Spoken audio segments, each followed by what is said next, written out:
The US-China trade war is fully underway, and rare earth elements have become one of its most fiercely contested areas. These elements are a powerful weapon for China in its retaliation against the US, and China refers to them as the trump card for dealing with the West. Currently, China controls about 90% of the global rare earth production and processing capacity.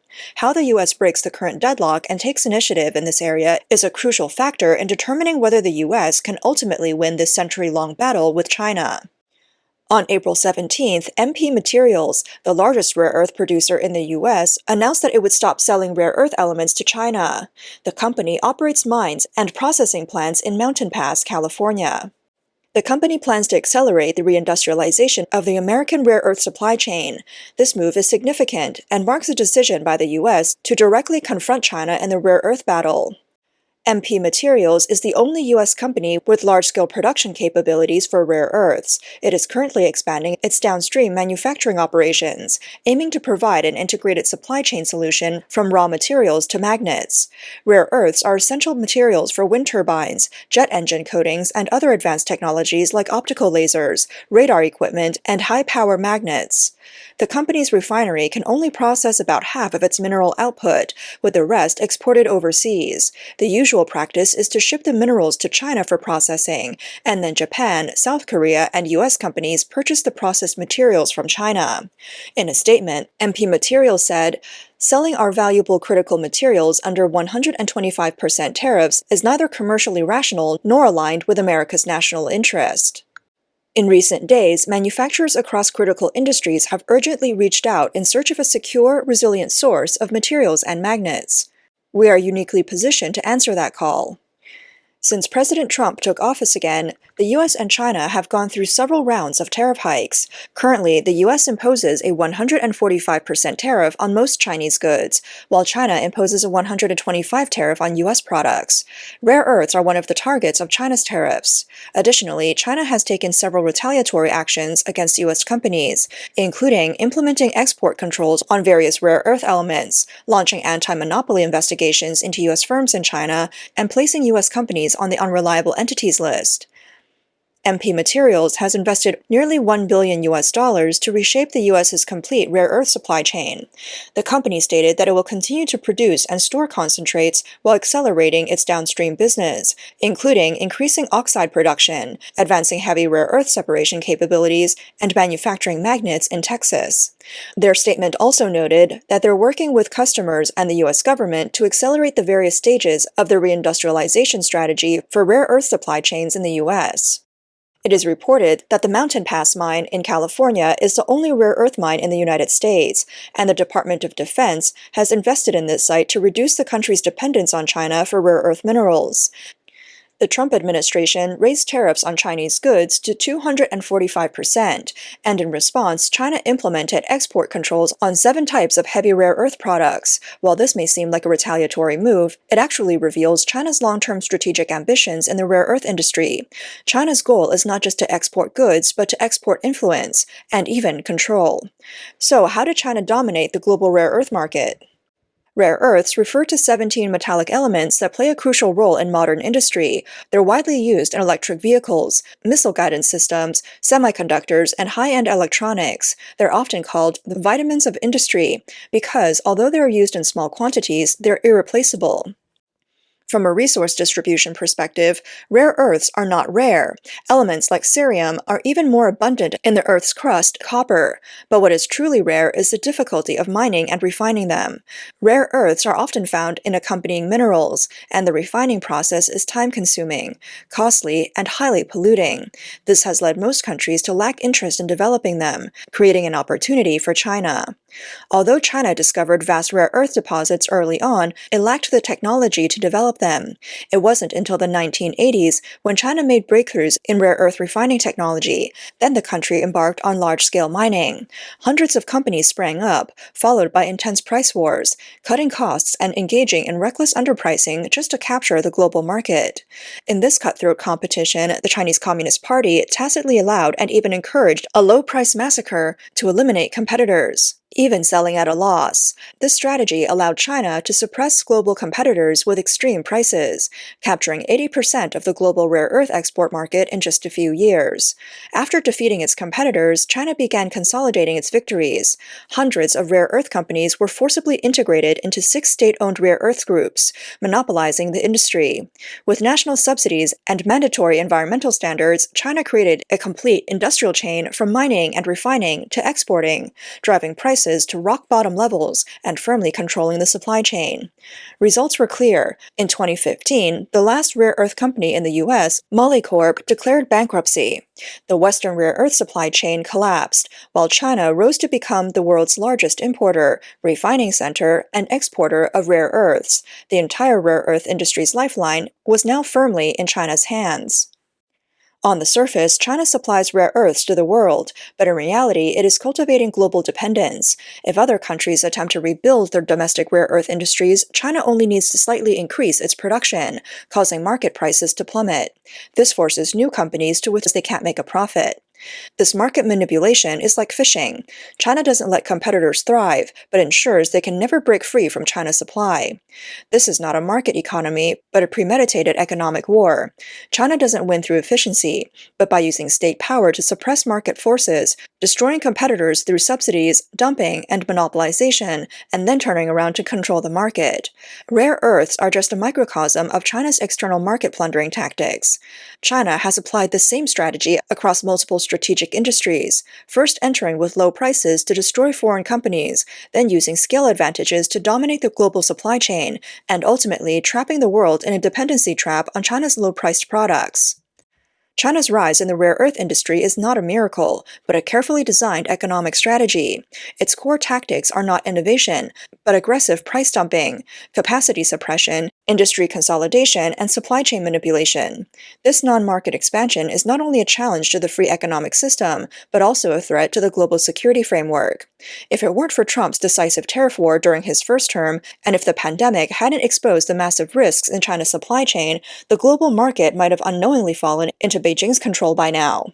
Reuters analysis indicates that Beijing's halt on rare earth exports during the tariff war shows that it has weaponized control over rare earths.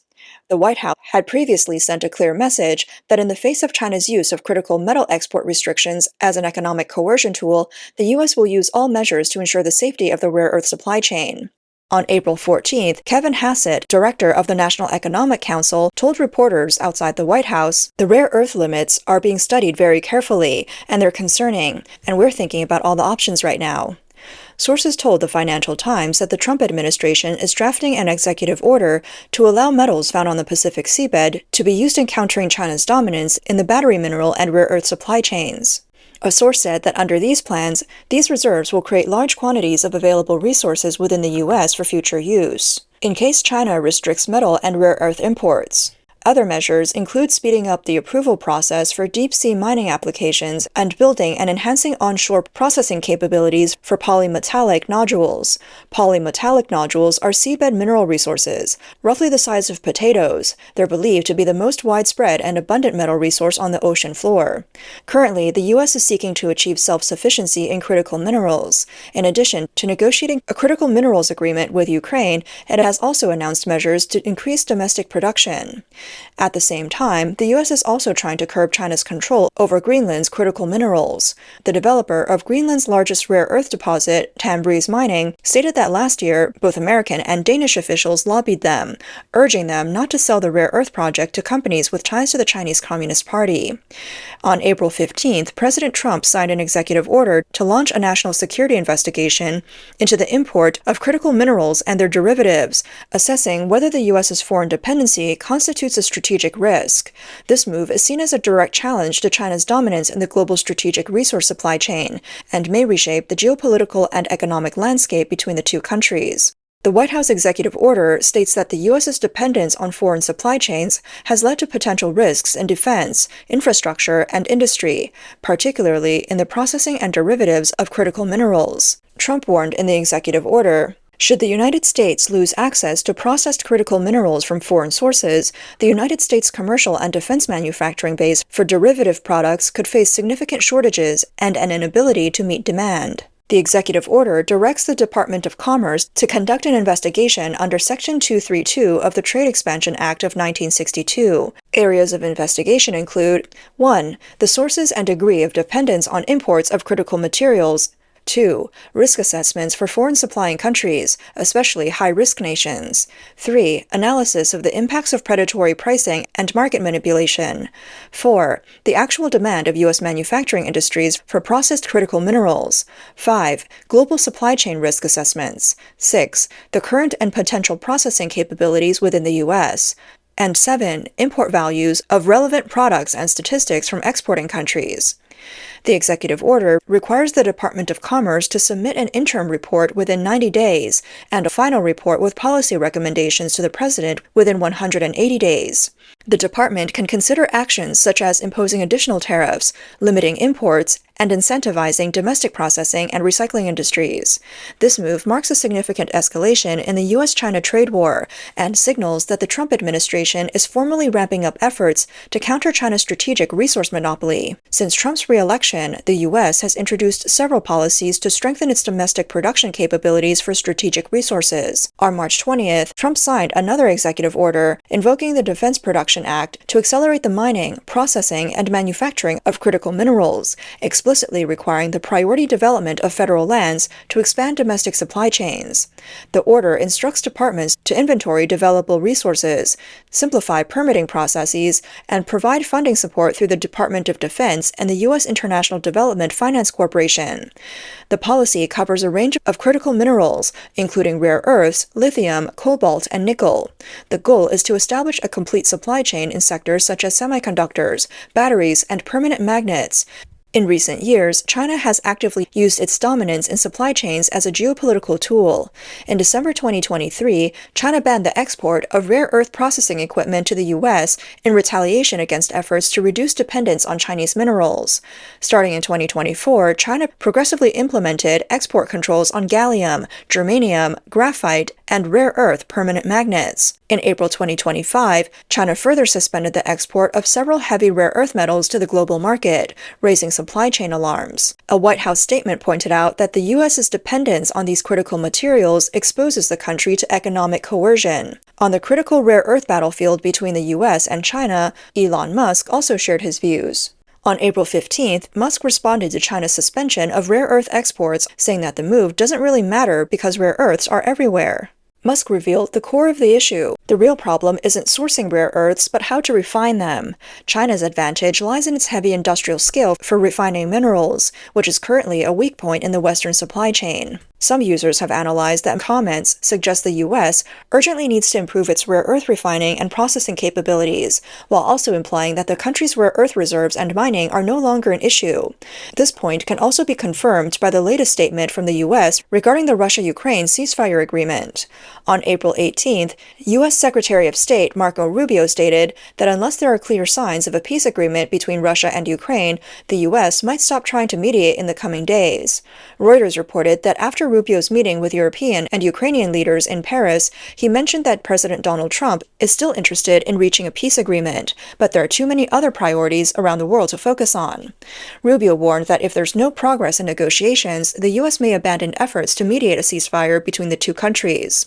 Some commenters have analyzed that one important reason for Trump's efforts to mediate the Russia-Ukraine war is to secure a rare earth mineral agreement with Ukraine to ensure that critical metal supply chains do not fall into the hands of the Chinese Communist Party. While negotiations with Ukraine have not gone smoothly, the U.S. unexpectedly received a major offer from Russia.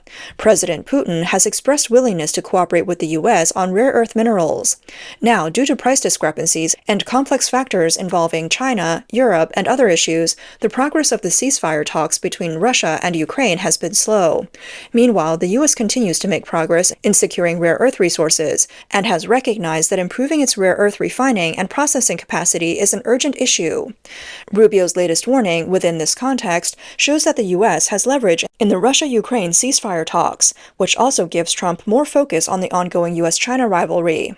The U.S. was once the world's most important rare earth producer. With China using rare earths as a major retaliatory weapon, the U.S. will inevitably use its strong industrial base to revive its rare earth production and processing industries, undermining one of China's few remaining trump cards.